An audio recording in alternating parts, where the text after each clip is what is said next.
শেখ হাসিনা কি ফ্যাসিস্ট? আর ফ্যাসিবাদ বলতেই বা কি বুঝায়? হাসিনা কি হিটলার বা মুসোলিনির সাথে তুল্য? শেখ হাসিনা যদি ফ্যাসিস্ট হয়ে থাকে তবে শেখ হাসিনার ফ্যাসিবাদের বৈশিষ্ট্যগুলোই বা কি? এই আলোচনাটা একাডেমিক। আমি আজকে সেই একাডেমিক আলোচনায় যাব না, সেটাই ইউটিউবে করা সম্ভব নয়। তবে আমরা ফ্যাসিবাদ সম্পর্কে একটা সাধারণ আলোচনা করব এবং হাসিনার শাসনের সাথে তা মিলিয়ে দেখব। ইতিহাসে ফ্যাসিজমকে প্রথম ডিফাইন করেছে মার্ক্সবাদীরা। এরপরে নানা দেশে ফ্যাসিবাদের উত্থান ঘটেছে, কোথাও তারা ক্ষমতায় গেছে, কোথাও যায়নি, তার চরিত্র বদলেছে। যে কোনো পলিটিক্যাল কনসেপ্টের জন্য এটা সত্যি। যেমন ধরেন, কিউবার সমাজতন্ত্র আর চীনের সমাজতন্ত্র এক নয়, ইরানের ইসলামী শাসন আর সৌদি আরবের ইসলামী শাসন এক নয়। মুশকিল হচ্ছে আমরা অপছন্দের শাসককে ফ্যাসিস্ট বলে আখ্যায়িত করি, কিন্তু ফ্যাসিবাদ একটা সুনির্দিষ্ট রাজনৈতিক টার্ম। এটার বিরুদ্ধে লড়াইয়ের কৌশল ভিন্ন। এই উপমহাদেশের আমাদের আগের প্রজন্ম ফ্যাসিস্ট শাসন কখনো দেখেনি, সেটা তাদের সৌভাগ্য। আমরাও দেখিনি কখনো। আমরা তাই জানি না ফ্যাসিবাদকে ঠিক কিভাবে মোকাবেলা করতে হয়। ইউরোপ দেখেছে, তারা জানে কিভাবে ফ্যাসিবাদকে মোকাবেলা করতে হয়। তাই দ্বিতীয় বিশ্বযুদ্ধের পরে নানা মোড়কে নব্য ফ্যাসিবাদ ইউরোপে মাথা তুলতে চাইলেও সেটা ইউরোপের মাটিতে ভিত্তি তৈরি করতে পারেনি। স্বৈর শাসন আর ফ্যাসিবাদ এক জিনিস না। এই দুয়ের তফাৎ বুঝলে ফ্যাসিবাদ কেন ভয়ানক সেটা আমরা বুঝতে পারব। স্বৈর শাসনের কোনো আদর্শ থাকে না, এসেনশিয়াল না। ফ্যাসিবাদের আদর্শ থাকে। ফ্যাসিবাদ কোনো না কোনো আদর্শের দোহাই দিয়ে ক্ষমতায় আসে বা থাকে। সে তার আদর্শের প্রতিষ্ঠার জন্য তার সমস্ত দুঃশাসনকে বৈধতা দেয়।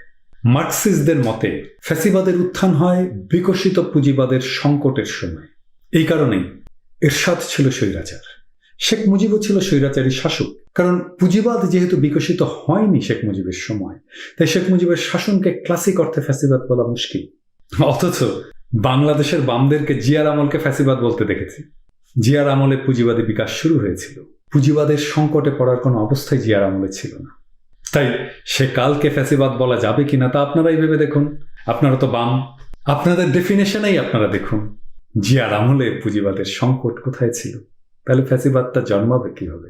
ফ্যাসিবাদকে বুঝতে হলে কিছু সাধারণ বৈশিষ্ট্য নিয়ে আলাপ করা যায়। সাম্প্রতিককালে আমেরিকায় ট্রাম্পের উত্থানের সময় ফ্যাসিবাদ সংক্রান্ত আলাপ আবার নতুন করে সামনে আসে।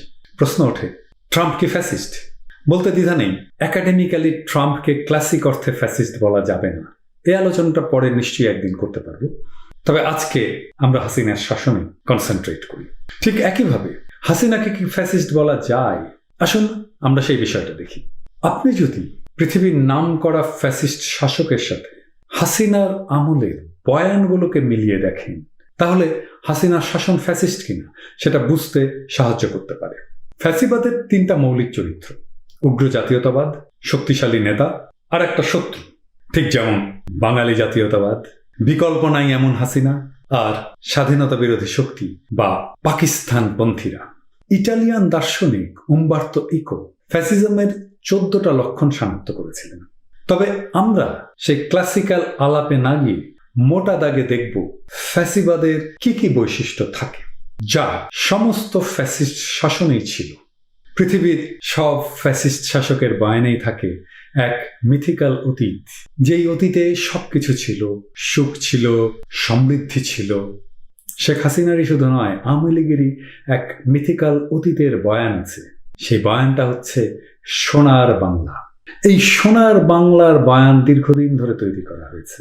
আপনি রূপকথায় দেখবেন যেগুলো বাচ্চারা পড়ে, সেই সোনার বাংলায় কোনো দুঃখ ছিল না, অভাব ছিল না, ছিল গোলা ভরা ধান, পুকুর ভরা মাছ। আর এই মিথিক্যাল অতীতকে ধ্বংস করে দিয়েছে পাকিস্তান। সোনার বাংলা শ্মশান কেন?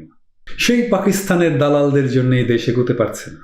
এই হচ্ছে প্রথম বয়ান। সব ফ্যাসিস্ট শাসকের ঠিক এমনি একটা বয়ান থাকে। মুসোলিনির ছিল রোমান সাম্রাজ্য, মোদির রামরাজত্ব। এই মিথিক্যাল অতীতের নস্টালজিয়া তৈরি করে সব ফ্যাসিস্ট শাসক। সব ফ্যাসিস্ট শাসকই তাদের নিজেদের জাতির ত্রাণকর্তা হিসেবে প্রতিষ্ঠা করে। সে নিজেই হয়ে ওঠে অতিরাষ্ট্র, যেই ব্যক্তির কোনো বিকল্প নাই। যতদিন তার হাতে দেশ, ততদিন পথ হারাবে না বাংলাদেশ। তার হাতেই বাংলাদেশ নিরাপদ। তার হাত ধরেই বাংলাদেশ বিশ্ব দরবারে জায়গা করে নেবে। তিনি এবং একমাত্র তিনিই এটা পারবেন। এক ওমে বাদ দ্বিতীয়, ওনার কোনো বিকল্প নাই। তিনি ছাড়া সব ধ্বংস হয়ে যাবে। কথাগুলো খুব চেনা লাগছে না? ফ্যাসিস্টরা তাদের সহিংস কর্মসূচি গোপন করে না। মুসোলিনিকে জিজ্ঞেস করা হয়েছিল আপনার রাজনৈতিক প্রোগ্রাম কি, সে অবলীলায় উত্তর দিয়েছিল ডেমোক্র্যাটদের হাড্ডি গুঁড়া করে দেওয়া। এইবার দেখেন তো শেখ হাসিনার এই কথাগুলো মেলে কিনা।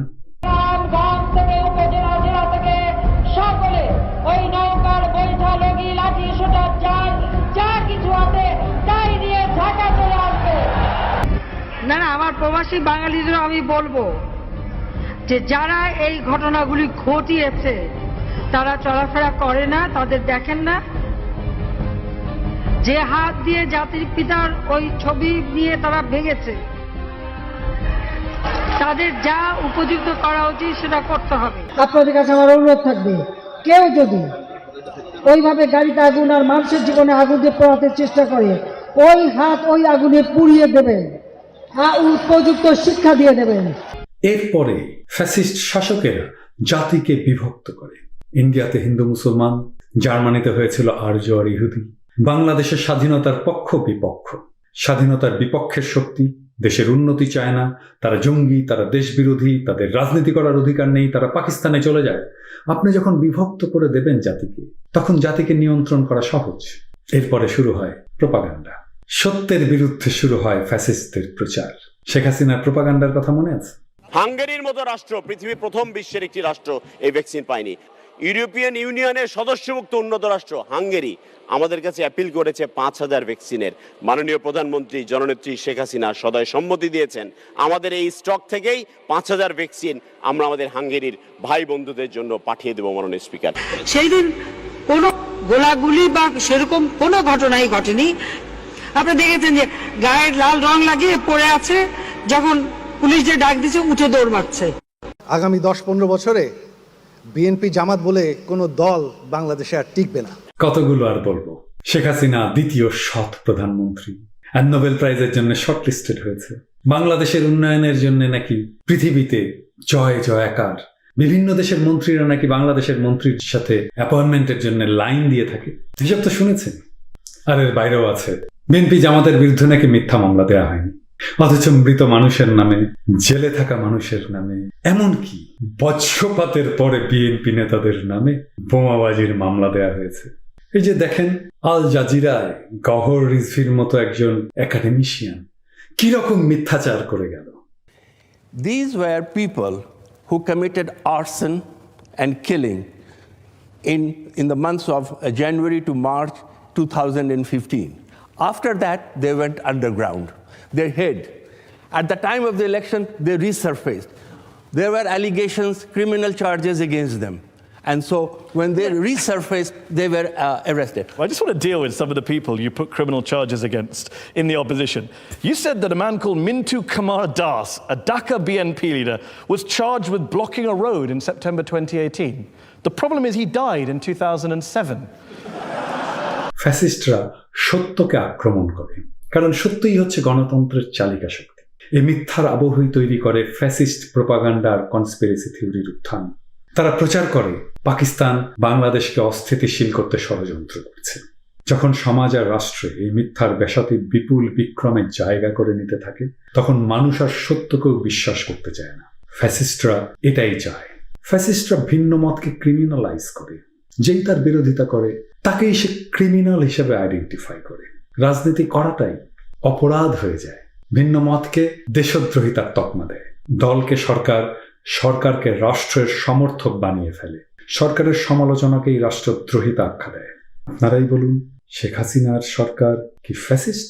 মানুষের মুক্তির লড়াই কখনো শেষ হয় না, কিন্তু মুক্তির লড়াই কখনো পরাজিতও হয় না। আমরা আজও পারিনি ফ্যাসিবাদকে পরাস্ত করতে, কিন্তু একদিন না হয় একদিন আমরা, না হয় আমাদের সন্তানেরা এই অমানেশা কাটিয়ে নতুন সূর্যের উদয় ঘটাবে সারা জাতি যার প্রতীক্ষায় আছে।